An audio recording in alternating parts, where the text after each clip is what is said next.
使用前先将仪器和探头连接好，注意先将探头接口对准仪器插口，用力听到咔嗒一声，代表插好。开机状态下，用手指抚摸探头仪器，有声音和数值的反馈，代表仪器连接正常。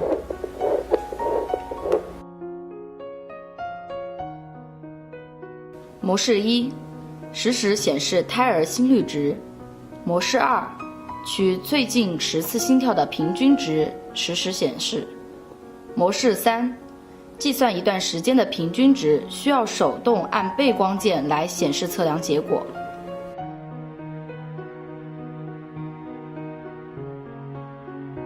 如何寻找胎心的位置？小于16周，从腹部最下边毛毛的边缘开始向上面找，怀孕时间越短，越靠近毛毛的边缘。听胎心的位置会随着胎儿的长大慢慢的上移。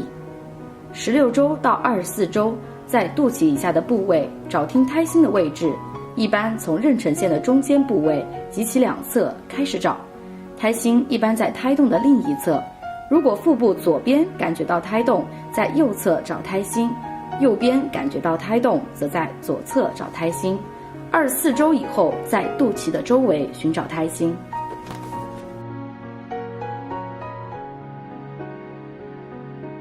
可服 100A 胎心仪适用于12周以上的孕妈，不过很多孕妈在10周左右就可以使用本款胎心仪听到胎心音。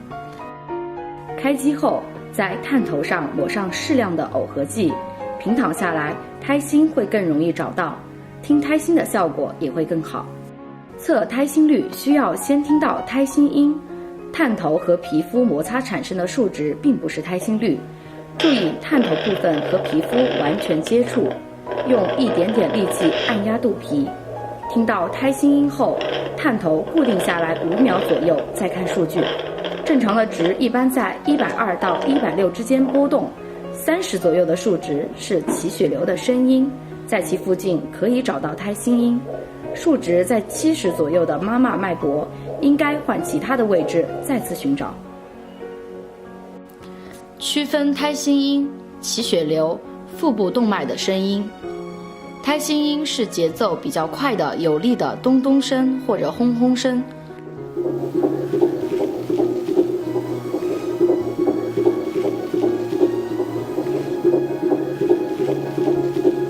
仪器显示一般在120到160之间。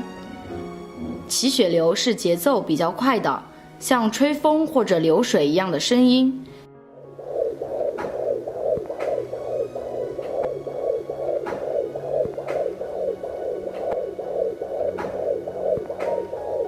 仪器显示一般在30左右。腹部动脉节奏和妈妈的心跳一致。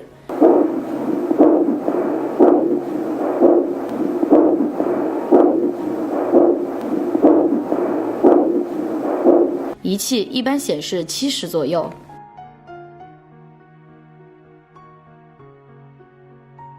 胎心仪应该保持怎样的使用频率？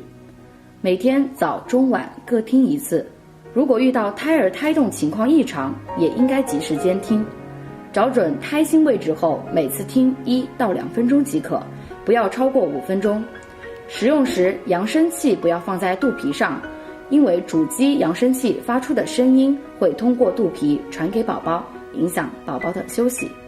为什么没有胎心音也会有数值显示？胎心仪的探头是非常灵敏的，特别是抹上耦合剂以后，即使非常微弱的震动也会导致数值显示。胎心仪就是利用这个原理测量胎儿心率的。由于胎心仪无法区分胎心和其他震动，所以我们找准胎心位置，听到像小火车一样的胎心音以后，仪器才能正确测量胎儿心率。为什么胎心率会突然升高到200以上，然后恢复正常？突然上升到200，一般是胎动导致的胎心率瞬时冲高，一般立马会降下来。不用担心，如果超过20分钟还是居高不下，就需要咨询医生了。找不到胎心位置怎么办？